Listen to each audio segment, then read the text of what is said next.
अस्सलाम वालेकुम नादरीन कराम, welcome to the my channel.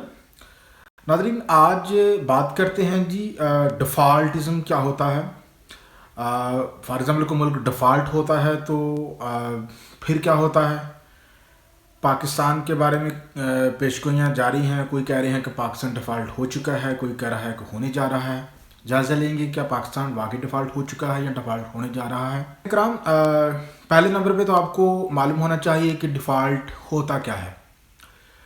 Default से मुराद ये होता है कि दिवालिया हो जाना। सादा सी एग्जांपल ये है कि आपका किसी बैंक में अगर अकाउंट है तो आपने बैंक से लोन लिया हुआ है और बैंक का लोन अगर आप टाइम पे वापस नहीं कर सके, आप बैंक को कहते हैं कि मेरे पास सोर्सेस नहीं है, मैं आपका लोन वापस नहीं कर सकता। तो बैंक आपको क्या डिक्लेयर करेगा कि यू आर डिफ़ॉल्ट, कि आप दिवालिया हो चुके हो। तो इसके बदले में बैंक जो है, अगर आपने किसी प्रॉपर्टी के अगेंस्ट जो है लोन लिया हुआ है तो वो आपकी प्रॉपर्टी को जब्त कर लेगा। सेम इसी तरह से कंट्रीज़ की जो मिसालें हैं वो भी इसी तरह से ही होती हैं। अगर कोई मुल्क बाहर के मुल्कों से जो उसने कर्जे लिए होते हैं, वो कर्जे अगर वापस करने की उसके पास कैपेसिटी नहीं बचती तो वो मुल्क डिफ़ॉल्ट समझा जाता है कि वो मुल्क डिफ़ॉल्ट हो चुका है या डिफ़ॉल्ट होता है। रिसेंटली श्रीलंका की एग्जांपल आपके सामने है। श्रीलंका जब डिफ़ॉल्ट हुआ तो आपके सामने सारी सूरत हाल आई कि वहाँ किस तरह से हंगामे बरपा हुए, पॉलिटिशियन के घरों में हमले हुए, अनारकी फैली और एक जो है, क्योंकि श्रीलंका के पास ना तो बाहर के मुल्कों से लिए हुए कर्जे वापस करने की सलाहियत बची थी और ना ही उसके पास बाहर से इवन के पेट्रोल और लाइफ सेविंग अद्वियात इंपोर्ट करने के वाले से पैसे बचे थे। तो वो सादा सा एग्जाम्पल ये है कि जो मुल्क बाहर के ममालिक या बाहर के इंटरनेशनल फाइनेंशियल जो अदारे हैं, फॉर एग्जांपल आईएमएफ है सबसे बड़ा मालियाती इदारा जो कि कंट्रीज़ को लोन देता है। उसके बाद आपके सामने पेरिस क्लब है या एशिया डेवलपमेंट बैंक है या वर्ल्ड बैंक है या दूसरे जो इकोनॉमिकली मजबूत मुल्क हैं, वो जो लोन देते हैं और वो लोन अगर वापस ना कर पाए कोई मुल्क तो उसको डिफ़ॉल्ट कहा जाता है।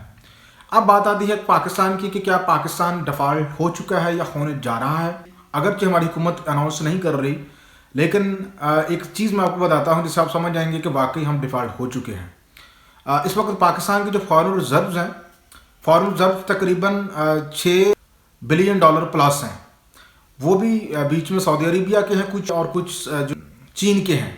अगर वो हमसे वापस डिमांड करते हैं, हमने उससे रिक्वेस्ट किया है कि बाबा थोड़ा सा आप इंतज़ार कर लें, हम आपके पैसे वापस कर देंगे, लेकिन फ़िलहाल हमारे स्टेट बैंक में पड़े रहने दें। अगर वो पैसे आज ही वापस लेने का तकादा कर दें तो आपका मुल्क डिफ़ॉल्ट हो चुका है।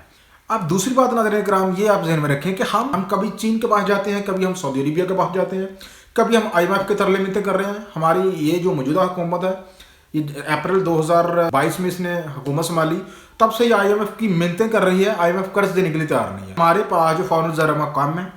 फॉरेन रिजर्व कम क्यों है? जो फॉरेन रिजर्व को जो कंट्रीब्यूट करती है चीज़, वो आपकी एक्सपोर्ट करती है, बाहर से मिलने वाले फंड और कर्जे में करते हैं।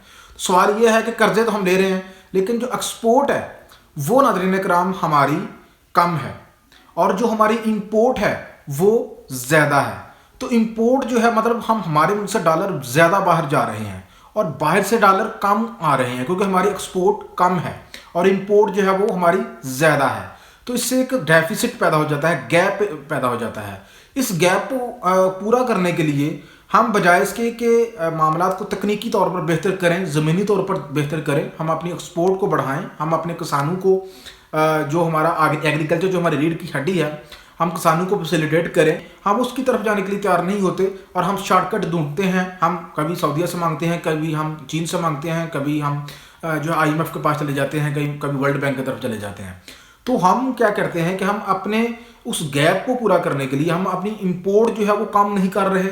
तो मेन जो कंट्रीब्यूशन करती है आपकी फॉरेन रिजर्व में, वो करती है आपकी एक्सपोर्ट, तो वो कम है। तो इसको पूरा करने के लिए हम जब से हम पाकिस्तान बना है, हम बार बार आईएमएफ के पास जाते हैं, बार बार बाहर के मुल्कों की तरफ देखते हैं कि हमें डॉलर दो ताकि हम जो है अपने सिस्टम को चला सकें। तो ये मेन वो वजह है जिसकी वजह से खतरात बढ़ रहे हैं। हम जो है मसलसल डिफ़ॉल्टिज़म की जानब बढ़ रहे हैं।